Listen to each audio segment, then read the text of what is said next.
One of the great things about Google is that they're constantly updating their products and services. I released a video on Monday talking about Google Forms, and then Monday afternoon there was an update to it. So based on user responses and requests, here's the update.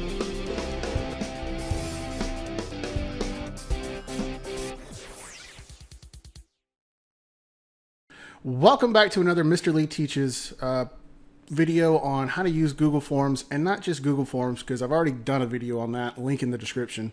But this is the update that came through on Monday. Funny story, I released my Google Forms video on Monday showing teachers how to use Google Forms, a lot of the simple basic features of it, and then Google releases an update Monday afternoon.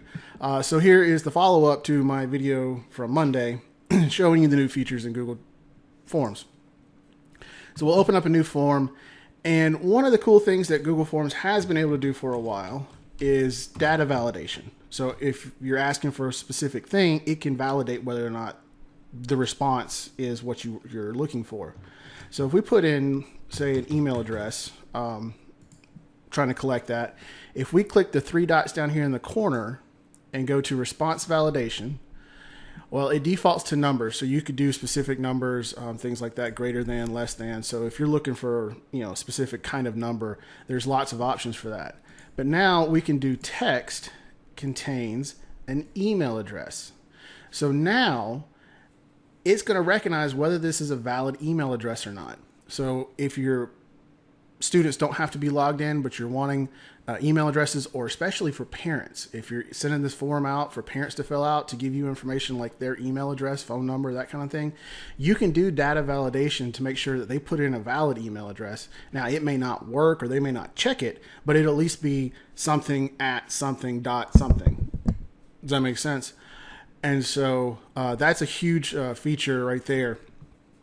You can require it, not require it, the same as before. And especially for phone numbers too, if you want phone numbers, say, in a particular fashion, so you want just the 3 digits hyphen 4 digits in America, then you can set up that kind of data validation so that you can sort it the way you want and people don't put in their telephone numbers just haphazardly, or birth dates or anything like that.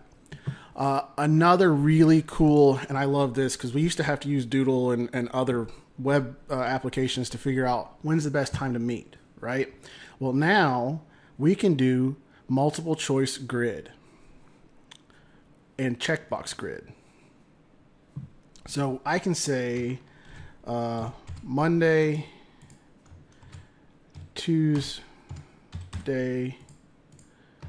Wednesday, you get the picture, 8 a.m., 10 a.m., 12 p.m., and 2 p.m. And if the question is, when can you meet?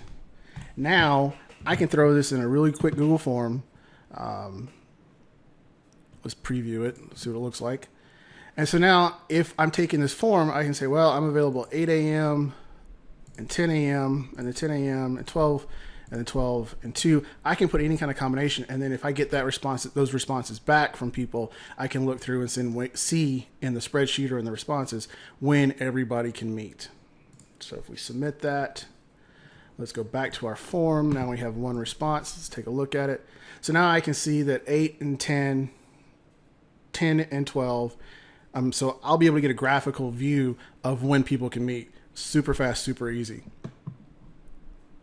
Also new in Google Forms as of this week is preferences. So if you use quizzes, Google Forms for quizzes, or Google Forms for anything that's over and over and over again, you're constantly doing stuff, you can go into preferences and set certain preferences.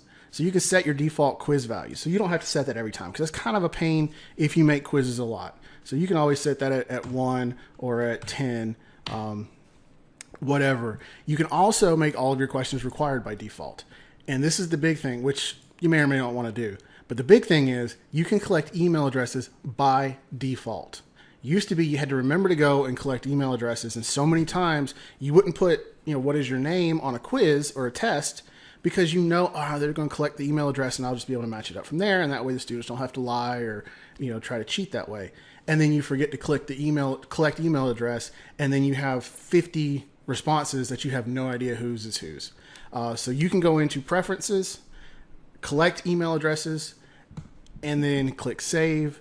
And then from now on, when you create a new Google form, I'll show you. So we'll make a new form. If we go into the settings, it's automatically checked for collect email addresses. So those are the big updates on Google Forms. One other thing that is hard to show you in a video like this is that now if you're asking for files to be uploaded, it used to be they had to be from the same domain. So if everybody was at MrLeeTeaches.com, then you could all upload, you could upload to a MrLeeTeaches.com form. Now anybody in the world can upload to a MrLeeTeaches.com form, even if you're not in the same domain. So that's kind of a big thing if you're in a lot of cross-domain situations. School districts typically aren't in that kind of a situation. However, during the summer, during PD conferences, things like that, you may end up in those kinds of situations, and now it'll totally work.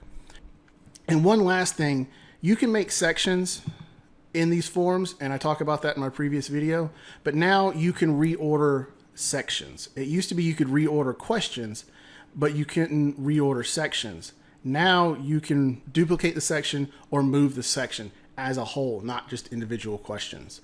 So that'll be really convenient if you make a form and you're like, oh, you know what, I got 3 different sections and I want them in a different order. That makes it a little bit easier to do that kind of thing.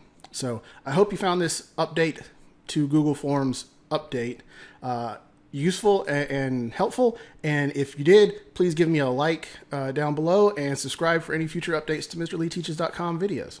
Thank you.